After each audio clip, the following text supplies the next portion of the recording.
we are still more in favor of the plan that we have on the table with you right now. However, with the council and your P&Z, we're certainly available to discuss. This is the lot plans that we looked at. What you see in red is the plan that we have proposed, 70 feet wide, average 160 feet deep. Some are less than that, some are more. What we can build under current ordinances, an 80 by 120, 112 and a half. That provides for a good lot size. No problem with that lot size, but what it does, you just don't have the backyard. You don't have the usable space. Everybody knows that the usable space on a lot is the backyard. Side yard, you got an air conditioning compressor, maybe a doghouse. That's about it. So side yard doesn't gain as much value as it does in the backyard. And this is a graphic representing what we have in this backyard. So we like the utilization of space. We like this future homeowner right here, this future citizen of Hickory Creek, Texas, is going to have a backyard that he can put his trampoline in, put his pool in, put a few kids back in there, and not be so cramped. It just gives you a much better feel, a better option. Right here on the far left is the existing Lake Point Vista. That's their lots. They're mainly 60 by about 120 average, some are deeper, some a little bit smaller. But they have a similar thing, a little bit larger backyard, 60 feet wide. We're asking for 70 feet wide. So our lots compare to Lakeview. They're going to be a little bigger, they're a little bit deeper, a little bit wider.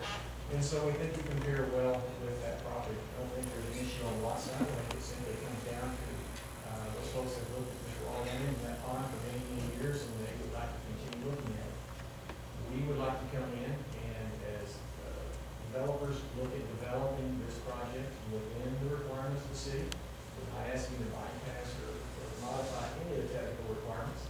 If in fact we can prove to you, your engineer, and everybody else that we can meet and exceed all the criteria that are on the ordinance books today, we certainly are excited about building this project. So again, we're not asking to change anything except the lot width on the zones. We like this plan, we've always liked this plan, and that's what's in front of you tonight. So with that, I'd be happy to answer any questions that you have or anything we can help.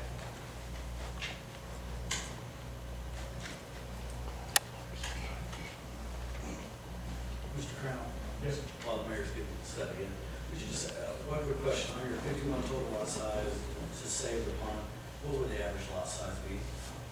About 6,000 square feet. And that compares to the 9,000 typical lot for the SF3 and 11,364 for the. Right.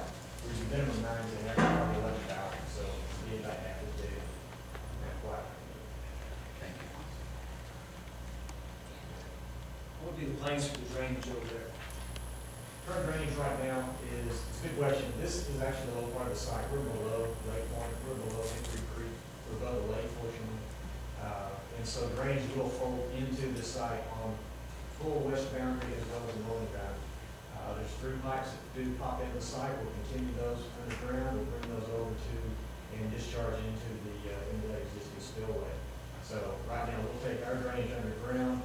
Our internal drainage will all fold into the street system and then be carried underground there. So most of our water will be taken into an underground system and discharged to the southeast corner, eventually into the lake. What happens if the Corps of Engineers doesn't give you approval to drain into the lake? It's downhill. To answer your question, we will follow all Corps of Engineers requirements. We've met with them preliminarily. They don't see any issues. We just did an identical subdivision in Howard Village, just like this, directly additional lake. We directly discharged in, we put in some erosion control, we slowed down the velocity of water, did a 60 per second minimum or maximum discharge amount. We'll meet their requirements. So we're certainly not going to bypass Corps of Engineers. We'll meet all their requirements.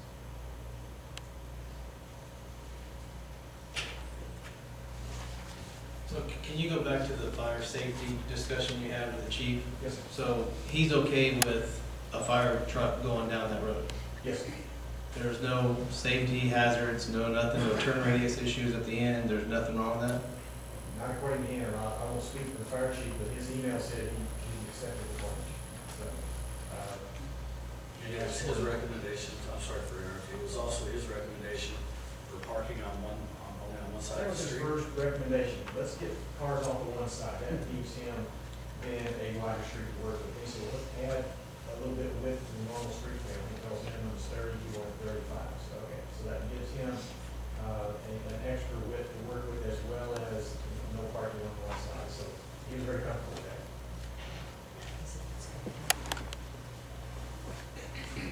Excuse me, and there's not a problem with there just being one entrance in, the same entrance out? That's what we've always, from day one, we walked in and talked to Chad and said, here's what we got. We have no other access points, so this is what we're stuck with. So in order to compensate for that, he said, give me parking on one side, agreed. Give me the wider street, agreed. Give me minimum 4 fire hydrants, we have 5 proposed at this point. So those are things, that's the discussion that we had. At the request of P and Z, we opened up that discussion a couple of days ago, and there's some emails back and forth. I don't know if y'all got copies of those. I know the city was copying those, but basically said, yes, he's agreed to the plan. He's always agreed to the plan, just to make sure that those issues are met. We're going to meet those. We will make the fire chief happy when we come back and we'll find a design plan. I know one of the questions from P and Z was the pond itself. I think the citizens brought that up tonight. If it was natural, spring fed, or if it's just a runoff pond, or what y'all done on that aspect of looking at that? It's a good question, Mayor Smith, and what we did was we initially hired a consultant, environmental consultant, to go out and look at that pond. He's done a preliminary report that says, in his opinion, it's a man-made pond. In his opinion, he doesn't see signs of permanent groundwater or stream fed. That's a preliminary analysis.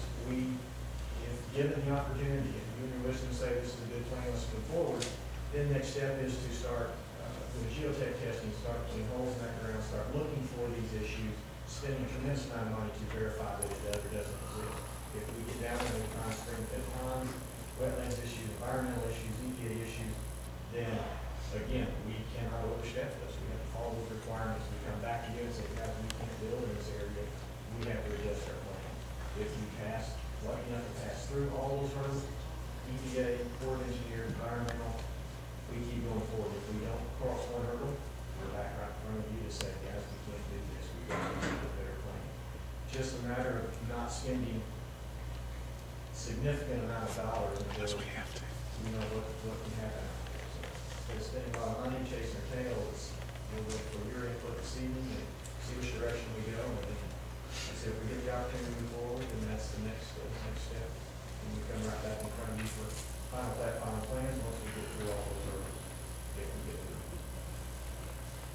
I have a couple questions for you.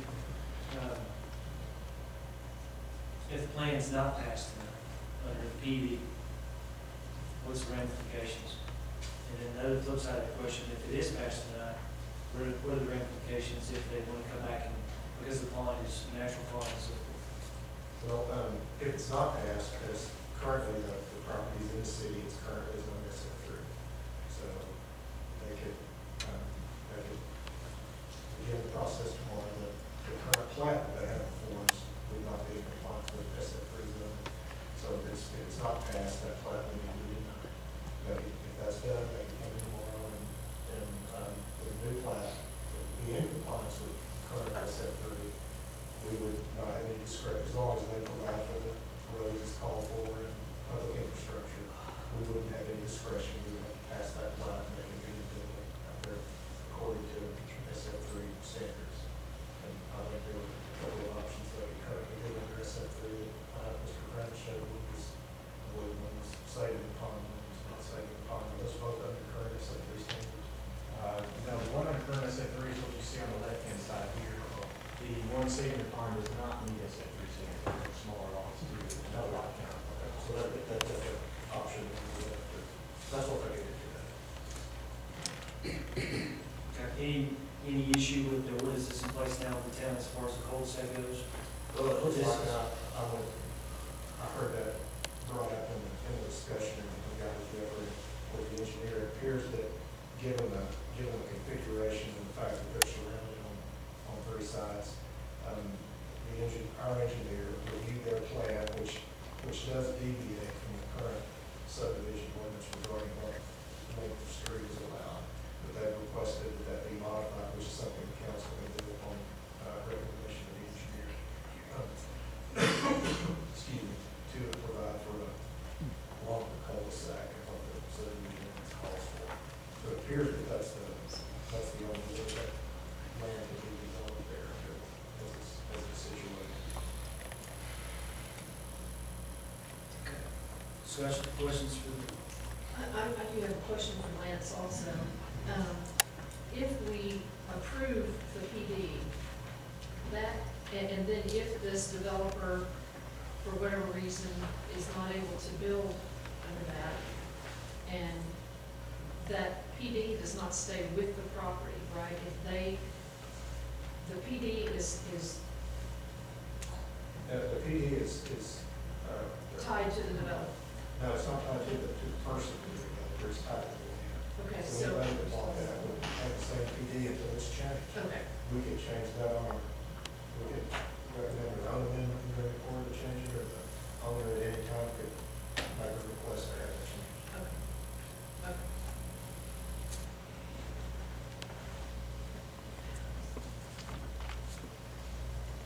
Any other discussions? Lance, if I understand this correctly, this, because it's a PD requires a supermajority, is that correct? Because there was a recommendation from the PZ to require a supermajority before an action system change.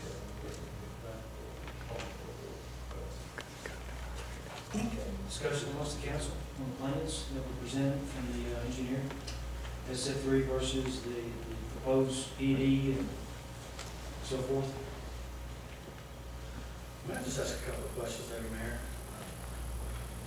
First, would you mind taking a step back and going through the process that Waterview Estates has already gone through to get to this place? Did we start talking about this a couple months ago, or where all have we gone? And I guess this is coming from, got a friend who emailed, and it's a very legitimate question. Why does council move so fast with minimal communication to our citizens? So let's talk about what has taken place with Waterview Estates and what got us to today. Do you mind going through that process? Well, I could probably speak to some of it, like the P and Z. The plans were presented, 20 draw in the plans, so they have. Report Where's just Justin first? What was it, what were your plans brought to the town? Initially? We initially met with Chief Eason back in March. Plans were submitted probably sometime late April.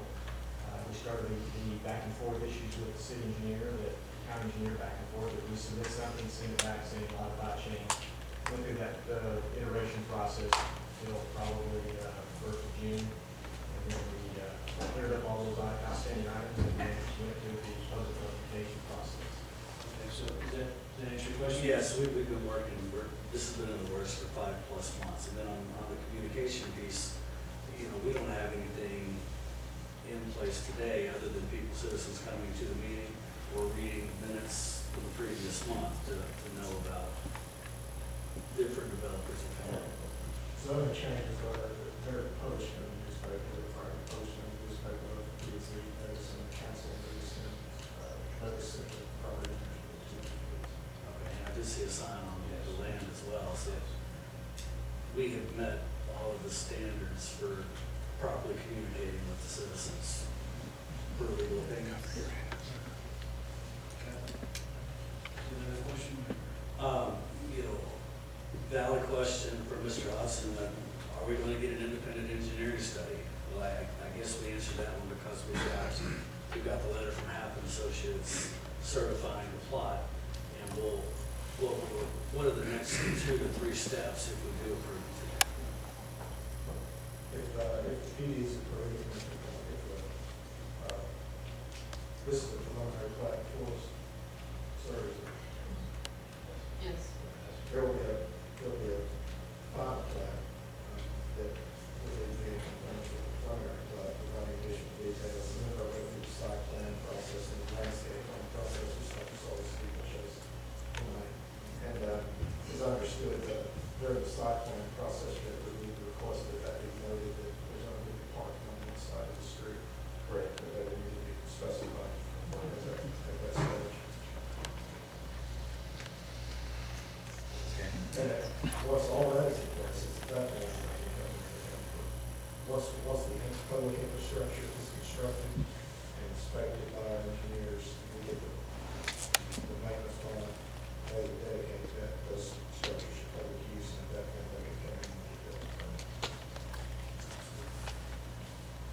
we addressed the question of, are we in compliance with the subdivision ordinance? And because of the nature of this, we are, is what I heard, correct? It's been approved by the engineer. The engineer has made a finding along with the fire chief that the unique configuration of the plan requires some modifications in terms of whether it meets the codes of the subdivision. And then we also heard that, it's been advertised as spring fed, and we heard from, Mr. Crandall's team that, if they find that it's spring fed, you're still bound to meet all of the standards of the city. And I believe it was the developer that made the comment, we might find that it's too expensive and just not move forward with the project, that if it doesn't meet, I think we've got some there as we go on to this fact finding mission. I understand why you don't have those answers today, why invest the money for those geotech studies, if we're not gonna at least sign up for the first initial plot. Can we vote against SF3? I think you've already told us the answer to that. We have to make a decision on the SF3 status. That's what it already is. It already is SF3. This is not, this is a request to change it to PD, but there's nothing. So we bring us the SF3 or the SF3 that's here, there's nothing that this council can do to stop that as long as they meet all of our requirements. Sure. I understand that, correct? Yes, sir.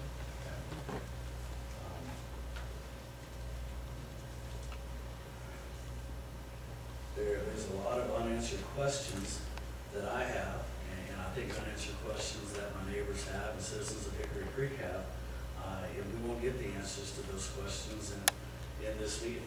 I think we're here to talk about what's best for this particular plot of land, and, obviously, Mr. Angeli's not gonna go away. You've identified that that's a piece of property that you have purchased or that you are going the distance. I know you've already spent quite a bit of money on the studies that you have presented the town. So if we are gonna develop out there, what's the best for the town of Hickory Creek? Unfortunately, it might not be the best plan for the citizens that live on Barkley, the citizens that live up the Hickory Creek Road, or the citizens in Lake.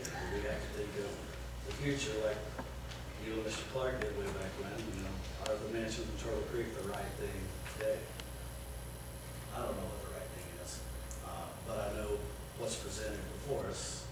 Very tough decision, and in my eyes, it's pretty easy. If we save the pond, we've got an option of tiny little lots that they're gonna present. We're gonna have a nice pond that will become either a town liability or a town amenity. It could go either way. We don't have a business case today to support or deny that. But the fact is, it would be smaller lots if we do save the pond. So really, we've got three options. I'm in favor of the bigger lots if we have to make a choice. If I lived on Barkley, I would rather have that next back window be 75 feet away instead of 25 feet.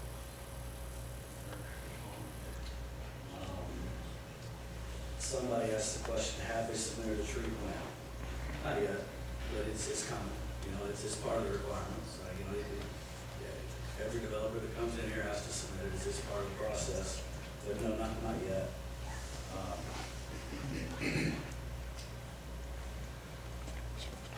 Is there something else that can be done with the property on Waterview? I'm sure there is. Unfortunately, this council doesn't control that. They don't get to control what somebody wants to do with their own land. It'd be awful nice if we could. Bonds are a treasure, though. We do have them in every other subdivision, but in this subdivision, it's not. If it's feasible, we're gonna have to live with little lots. If it's not feasible, we get, in my opinion, we get better infrastructure because all those pipes will be tied together underground. Larger lots. What's this council's opinion on property value? These homes we've heard for 250, if I heard that correctly, in 3 previous meetings, that public meetings that we've had. We can't say exactly, but the lots are gonna be north of 30,000. And the typical deal is it's a 4 to 5 time multiple of the house costs, are typical in development. So we expect the average sales price to be well over 300,000 on that part, not on the 50-foot wide line. Right. On the 11,000. Something else? No, just, One of the concerns, I heard a lot of concerns, and I appreciate those, but one common theme was there was some understanding and acceptance of development. You know, as long as it's done properly, done right. And where we're at is if we don't approve this and it goes to SF3, we're totally limited in terms of what may occur from there on. If we do, then we have an opportunity to scrutinize it as it goes along, and perhaps it may not even come to fruition, but at least we'll be doing the right thing in terms of monitoring those issues that are of most importance.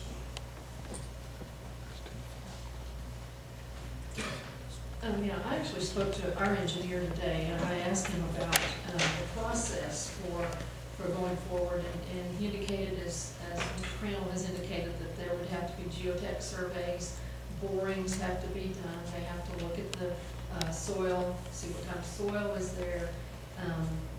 He said it is not unusual at all to fill ponds in and build over them, done properly. They last for a long time. That being said, you know, as our, they last forever, excuse me. But that being said, when those geotech reports come in, I heard earlier somebody say, who, you know, we're just taking what they say.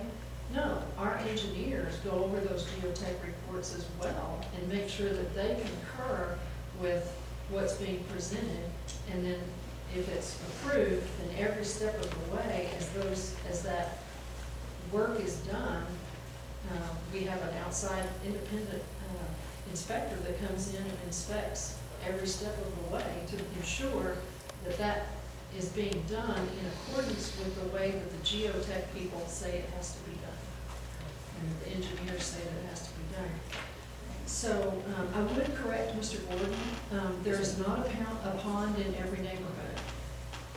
you're right, there's not one short, is there? There's not, there's on the east side, I don't believe there's ponds over there in every neighborhood, so. Pete, I'm sorry, I should have clarified Pete, so absolutely correct. um, Thank you for the clarification. You know, this is a difficult decision, I understand, you know, having, nobody likes change. I understand that, I don't like change.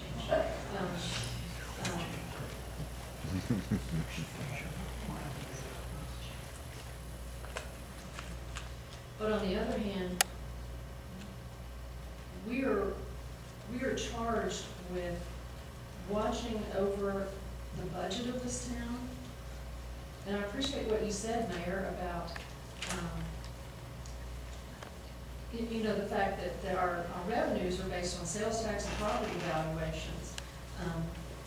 You know, what people may or may not realize, I hope you realize, because you've looked at your own property valuations, but property values have gone down. They are somewhat beginning to recover. Sales tax is beginning to recover.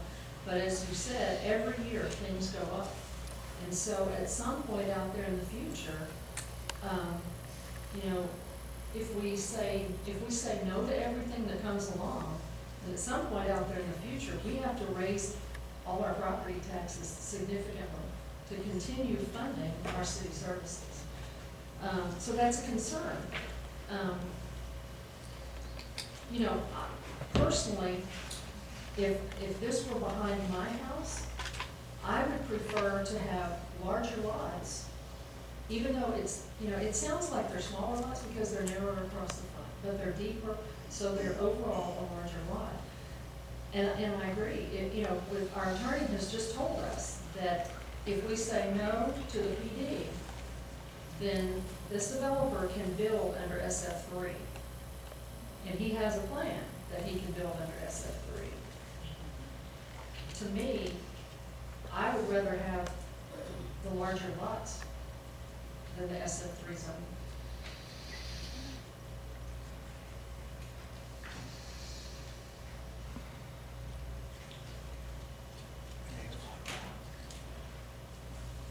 Any other discussions? Yeah, let me just bring up just the road. Can I ask you a couple of questions, Mr. Crandall? So what's your responsibility on any roads financially? Any failures on the road, down the road? Is there 2 years on them? Is there 10 years on them? What's the responsibility from your building standpoint? So you're required a 2-year maintenance bond on all new construction, and that's standard ordinances right at this point. So That's standard. Would you guys go up to 4 or 5? we can, talk to the owner, he's been 5 years, yes, to give us that extra cushion. And what about responsibility of the lots? Any moving, shifting of the lots? How long are you guys tied into that? We're not. That's So as soon as you send it to the builder, it's their responsibility? We would hand over the builder the geotech reports as well as compaction density test, and from there, then they make a decision what to do, how to build their foundations. I'm a forensics foundation engineer, half a day, every given day, so, very familiar with what can happen. I know one of the adjacent homeowners had lifelong foundation issues on their problem, on their house, so very sensitive to that. And if I was gonna build a house on that property, which I would love to, then I would put drill piers down, I would put pier down to a 6U soil material and work off of that, so. But that's a builder issue, we can't dictate how they build their foundations, we just give them the geotech reports and say, we strongly suggest you follow the geotech. Okay. That's really what I had for the streets, thank you. So as far as the lands, getting back to clarification of what Mr. Gordon said and Mr. Clark said, we approve SF3, which is 4 cul-de-sacs, as it's presented, or we can move to a planned development, which would show us 1 cul-de-sac as presented. And that's really our option. You wouldn't necessarily need to approve this at three, because that's what's on the market. Well, I'm saying those are kind of my options, leave it as is, as I see. Leave it as is or change it. 4, which is smaller homes, which is, okay. And just to make a point, Councilman King, on your request that the maintenance bond be lengthened to 3 or 4 years, currently our subdivision ordinance only requires 2 years, so we couldn't deny a plat that's only not for greater than 4 years. Because that's only required to do it, so we could, during the site plan process, we could negotiate with the developer and make that a crucial one to forward. You would essentially be asking them to do something that's not in our ordinance right now, so we could basically deny on it. Okay.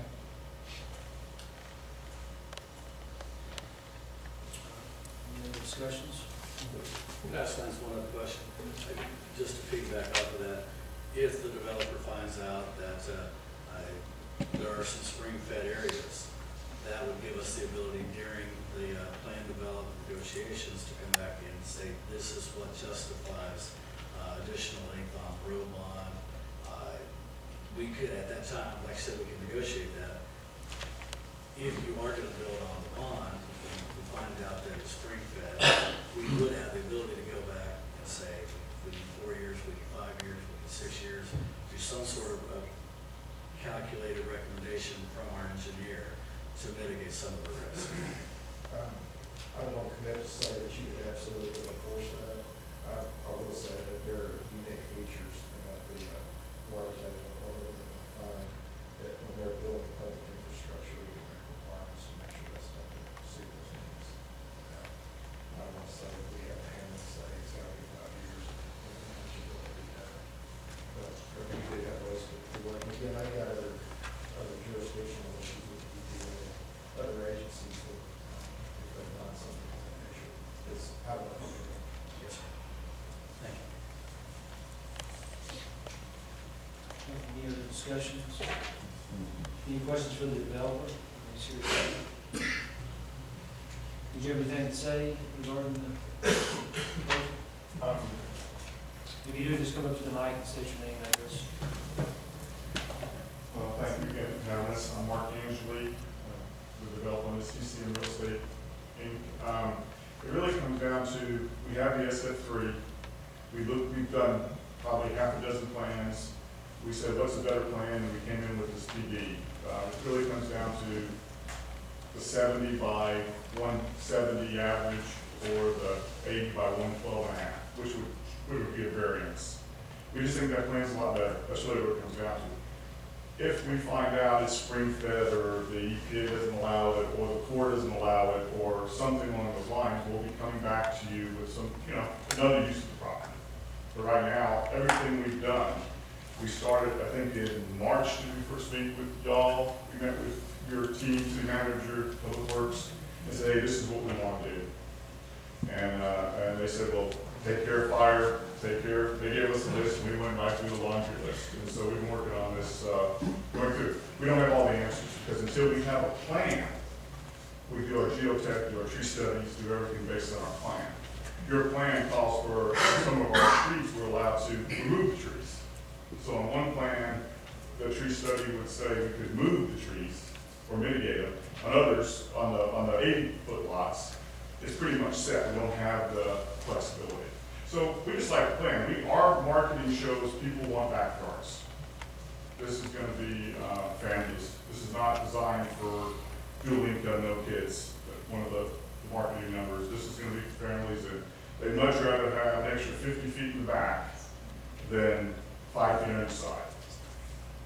I think the Lakeview people would rather have another 50 feet in the back, on the back end of the lot. So just, I answer the questions. Do you have any questions for me? I just think it's a better plan. If you tell us to go SF3, we'll come up with the best SF3 plan we will. We can come up with. So we'll have the same issues. We're going to have to go to the EPA, Corps of Engineers, and everything else. So nothing will change in terms of that. We just think it's a better plan. In your wisdom, if you do agree with it, we'd ask you to pass it. If not, let's go back and just build the SF3. I guess I got one question, and I don't even want to cost, which give my importance of bargain price, and that's why you like it. And it's why Hickory Creek? Why do you feel like with all the land going north, why is it this piece is important? Well, actually, I think Hickory Creek's an infill. Infill's where you want to be. I mean, going north's that much farther. Now you got the bridge going, the 2499, the access. Those weren't here in the last movement of houses, in the curve, the swings, the highs and lows of the housing market. It's being corrected. I mean, there's nothing there. Denton, there's some opportunities in Denton, but the school district is much better laid down. The new schools right down the road. And there's a lot of positives to Hickory Creek. Our marketing shows it's a skilled neighborhood, it's going to grow. And I think you're going to see a lot of developers coming in, because your comprehensive plan is pretty clear, what in terms of your zone. We're not asking for smaller lots at this point. We're saying, give us bigger lots.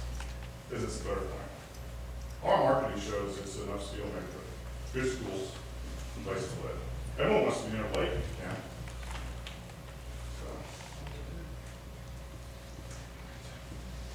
Lance, anything else? Anything else? Thank you. Lance, anything? No, sir, we'll be covered. Any other discussions on council? We'll need a recommendation one way or the other. When somebody makes a recommendation, I call the vote individually.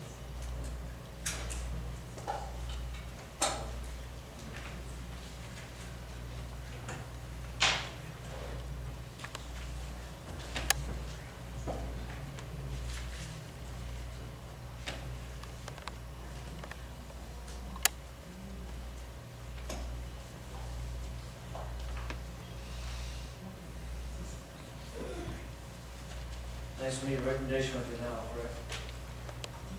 We need to have an up or down vote on the change of the zoning. So developers come to us with an application.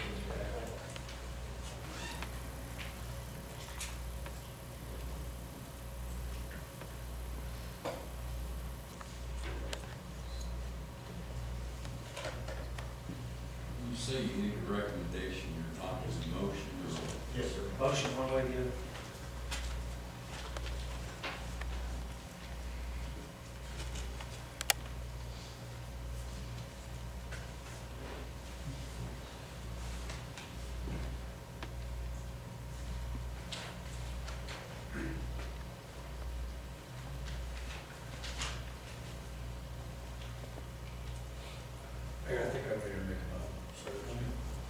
Council Gordon?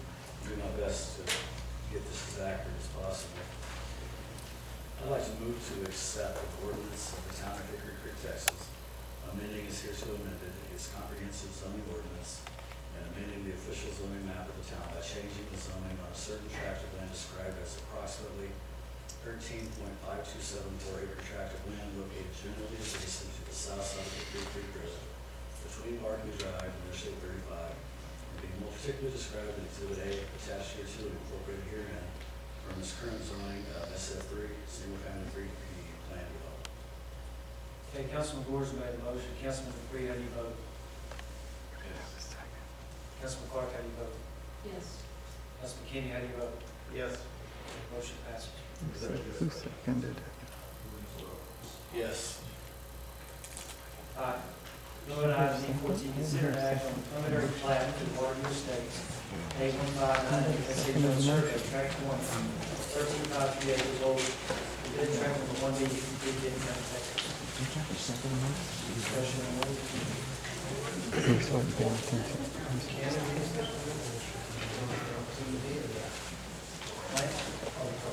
Welcome to my world.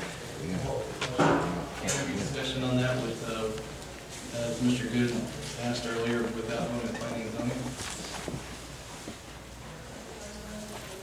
And can we consider this without going to P and Z first? That's it.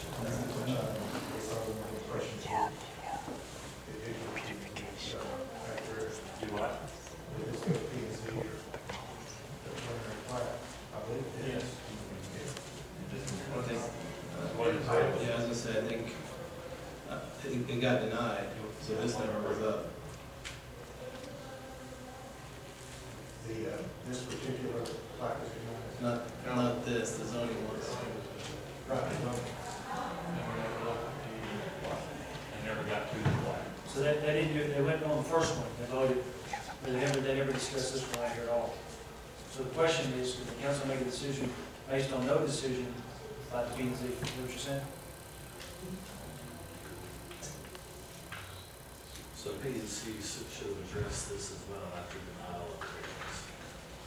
Yeah, we should have made a recommendation. One way or the other. Um, So can the council do that if the other was occurred? Yeah, there was not a, Jeffrey made a point, there was not a second on item D13, that was, we did that as a roll call vote, bring them back before the council, so it's before so.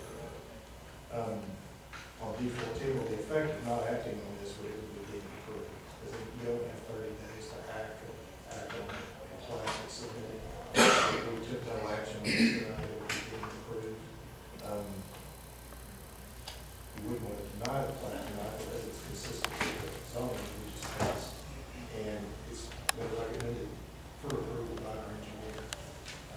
Third option is to approve it, but procedurally it would be inconsistent with what we typically do with plats. There's nothing in the statute that requires a plat that would be by P&Z, it's just something we do internally here. So I would probably recommend that you go ahead and act on it and approve it. If you didn't, if you just said, well, we can't act on it because P&Z didn't act on it, it will be deemed approved at the expiration of 30 days from the time it was filed. So you would have the same effect. So I would recommend that we not just ignore it, that we approve it. Any other discussions on that, answer that, Councilman King? Yes. Any discussions on that? So this is what we need to act on. Yes, that would be the preliminary plat. Waterview Estates proposed zoning PD, 43 single-family lots, typical lot 70 by 150, average lot 11,364 square feet. Well, I'm looking at.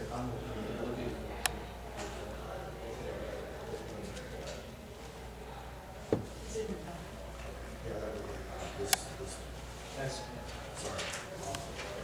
That's okay. okay. Any discussion on that? Is that clarified, Councilman King? Yes, thank you. Any discussion on that item? Now, the one thing that I do like about this is the serpentine road that allows for the tree mitigation.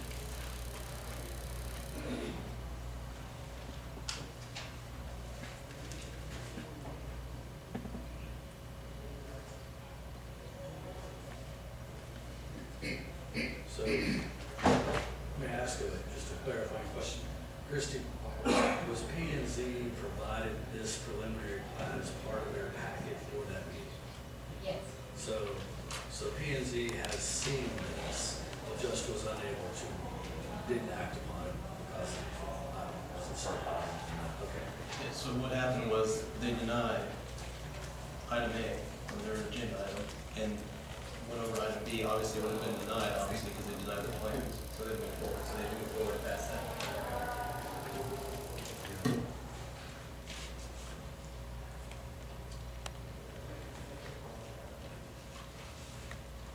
Okay, any other discussion, any other questions on that?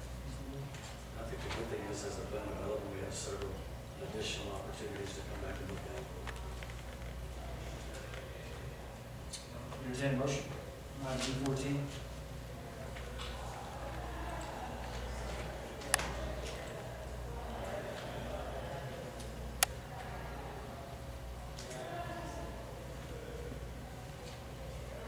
Mayor, I'll make a motion that we approve the preliminary plat for the Waterview Estates A 1598 S.A. Jones Survey, Tract 20, 13.53 acres, Old DCAD, Tract number 1B, Hickory Creek, Denton County, Texas. Okay, Councilman Keyes made a motion, second. Second. Councilman Clark, second, all in favor? Aye. Item B15, I won't go through each one, as you need discussion on those.